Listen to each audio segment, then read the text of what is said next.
Welcome to the video. So this is going to be teaching you how to make the sourdough starter. We'll start with the dough process and then we'll cook it the next day, okay? So this is my starter after about, well, 4 or 5 hours. I fed it this morning. It's gone up to about there, so it's doubled in size, a bit more too. So this is ready to use now, so I'll show you how to. So you want to add 500 grams of strong white flour, that's the one that you bought in Lidl, a teaspoon of salt and a tablespoon of honey or 2 teaspoons of brown sugar. It might be tablespoons actually, you'll see in the recipe. Then you want to add 225 millilitres of warm water, just lukewarm water, into this middle like this. And then you add 300 grams of the starter. So we're adding the starter now. We want to add about 300 grams, okay? See how lovely and active that is? Don't forget to feed your starter afterwards. You should have a little bit left. Feed it with about 120, 150 grams and millilitres, because you've used quite a lot of it. So you should be able to work out how much more you need to add and then mix it really well. So you can do it by hand or you can do it by blender. Well, mixer. I like to use the mixer. So you just want to combine everything like this. Right, so you should have this big blob of dough now. It should be combined. You could do it by hand or by mixer. Now the key is to not use too much flour. It'll be a very, very wet dough. But that'll be fine because you'll know that you've kneaded it properly when it's not wet anymore, okay? So you want to knead it always in on itself. So you can do this, then turn it back over so you're always kneading in on itself, okay? Like that. Turn it back around, knead. Okay, so I've been kneading for a few minutes now, about 10 minutes, 10 to 15 minutes is what you want. So you'll have this lump of dough, and how you'll know it's ready is you can turn it over, get some flour and push it. Zoom in on that thing. So you'll push it down and it'll bounce back up, see? Another way you know is by pulling it up like this, and it'll get really thin and you can almost see a pane and then it starts cracking, okay? So you know that's done then, because you can almost see through it slightly. So just knead it again, just to put it into a nice perfect ball. Just like, well, we'll do one more. Like that. And you've got a perfect ball there. You can use, I've got a dough scraper, it was about 50p on AliExpress. Like that, and you can already see there's some bubbles forming there. So it's a really active starter. Stop. Okay, so you want to get a big bowl, you'll see the dough next to it, that's how big you want it. So you want to get some olive oil, or any oil, and you want to pour a little bit into the bowl, okay? Not too much. Basically you just want to grease the bowl, then you want to get a pastry brush. So I've got one of those. Now, so you want to go around the whole bowl, about 3/4 of the way up, not all the way up, just 3/4 of the way up will be fine, because it will rise quite a, not too much on the initial 3 hours, which we'll prove it for, but you'll see some action definitely. So then you want to pick up your dough. There we go, just place it in any way, like that. So you'll see that. Then you're going to want to get a little bit more olive oil, just a tiny bit now. Put some on the top. This is just so it doesn't dry out. Then you want to get your pastry brush again, and you just want to go all over the dough like that, okay? Just like that. Okay, then next you want to put some cling film on the bowl. Okay, so you just want to put this cling film around, not too tight, but just so that no air can really get in, because you don't want it to dry out. Then you want to leave this to prove in a warm or just any sort of place for about 3 hours. I'll be right back. So, this is my sourdough here. It hasn't actually risen that much, but that's fine. The yellow is the oil, it's just gone around the sides. It's got about 30 minutes left, half an hour. So what I've got here, I've got some like 2 smaller bowls, so that they're not the same size as that, they're a little bit smaller.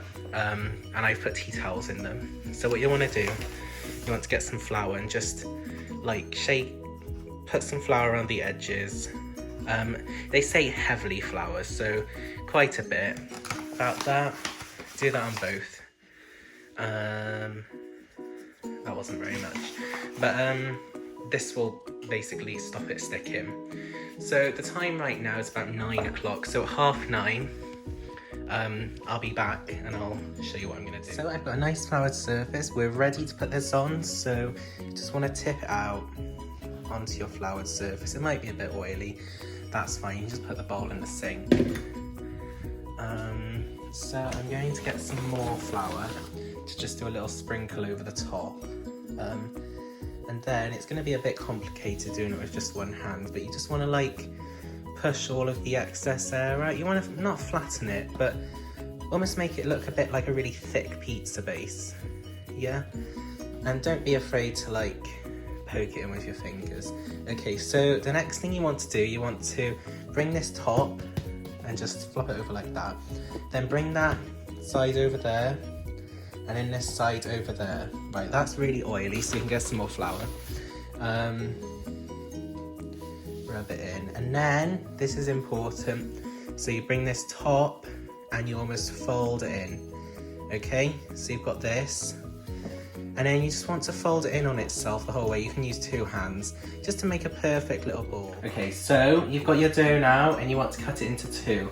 So I would just go in down the middle, put a bit of flour in a line, maybe, and then mark it out a little bit with a knife. You probably don't have a dough scraper, but, and then just go down, okay? Pull it away as you're going down. So you have 2 separate things like this. Now, this is my favourite part. So I hope you can see we've got thin filming. So you see where you just cut it, this seam. So you want to take one end, like that. So lap it over, okay? All in on itself like that. Last one, and then you just want to go like that, okay? So we'll leave that one there, and we'll do it again on this. So that side, that side, that side, that side, that side, that side, and then just almost like a little roll, yeah? So now it's not really that in, is it? So what we'll do, this is a really good technique for shaping. You just put it down where you want to roll in and just pull it along the table. So, and it will almost turn. So you just drag it and it will roll in on itself. So we'll keep doing it like this. And if it's got a bit of flour, it might just take a bit longer because it's not as wet and it won't close in on each other. But we'll keep doing it till we get a nice tight ball. This is the shaping process. So a few more times. You can already see a few bubbles forming on the top. That's lovely, that's really good. So, and then I think if we, one more time, just for good luck, like that, we can see there, right, this is the seam, okay? So we'll put some flour down, we'll roll it around. Remember which side is the seam, okay? Now the seam is important because that's where you'll be putting it upwards into the bowl. So let me grab the bowl, that's the seam, okay? What's gonna happen, you're gonna plop it into the bowl like that and it will grow upwards. So if you put it in the wrong way, it won't grow as big. So you just want to close that then, just like that, not too tight because obviously it's gonna grow, and just pop that in the fridge. So the time now is 9:30. I'll probably cook these at about 11 or 12, okay? So that's the first one, and second one now. Let me scrape away this flour, we don't need it at the moment. Just shaping, so rolling it in on itself, yeah, like that.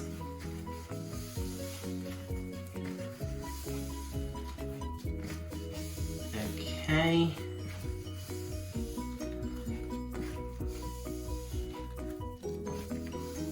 Lovely. Nearly done.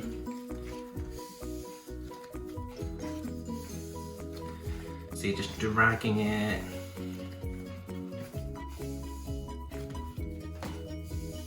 I think that should be done then, yeah.